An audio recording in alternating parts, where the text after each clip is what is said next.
శ్రీలంకతో కొలంబో వేదికగా జరుగుతున్న రెండో టెస్టులో 33 ఏళ్ల సారాంశ్ జైన్ టీమిండియా తరపున అంతర్జాతీయ టెస్టు అరంగేట్రం చేశాడు.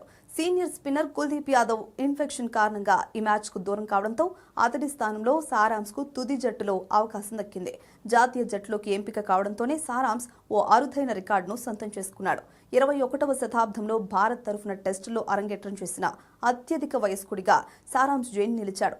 సారాంశ్ ప్రస్తుత వయసు 33 ఏళ్ల 145 రోజులు. ఇంతకుముందు ఈ రికార్డు సబా కరీం పేరిట ఉంది. 2000లో ఢాకాలో బంగ్లాదేశ్తో జరిగిన టెస్టులో సబా కరీం 32 ఏళ్ల 362 రోజుల వయసులో భారత్ తరపున టెస్టు అరంగేట్రం చేశాడు.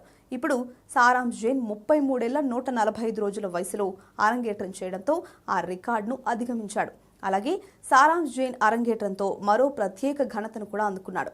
ఇండియన్ ప్రీమియర్ లీగ్లో ఒక్క మ్యాచ్ కూడా ఆడకుండానే భారత జాతీయ జట్టుకు ఎంపికైన 3వ ఆటగాడిగా నిలిచాడు. ఇంతకుముందు మురళీ విజయ్, మహ్మద్ షమి ఈ అరుదైన ఫీట్ను సాధించారు. విజయ్ 2008లో నాగ్పూర్లో ఆస్ట్రేలియాపై టెస్టులో అరంగేట్రం చేయగా, షమి 2013లో ఢిల్లీలో పాకిస్తాన్పై వన్డే ద్వారా అంతర్జాతీయ క్రికెట్లోకి అడుగుపెట్టాడు.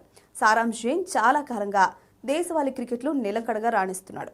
మధ్యప్రదేశ్ తరపున ఫస్ట్ క్లాస్ క్రికెట్లో మంచి ప్రదర్శనలు చేసిన అతడు ఎన్నో ఏళ్ల పాటు జాతీయ జట్టు పిలుపు కోసం ఎదురుచూశాడు. ఇప్పుడు 33 ఏళ్ల వయసులో ఆ కల నెరవేరింది. టెస్ట్ సిరీస్ ముందు లంక ఏ జట్టుపై సారాంశ్ ఆకట్టుకున్నాడు.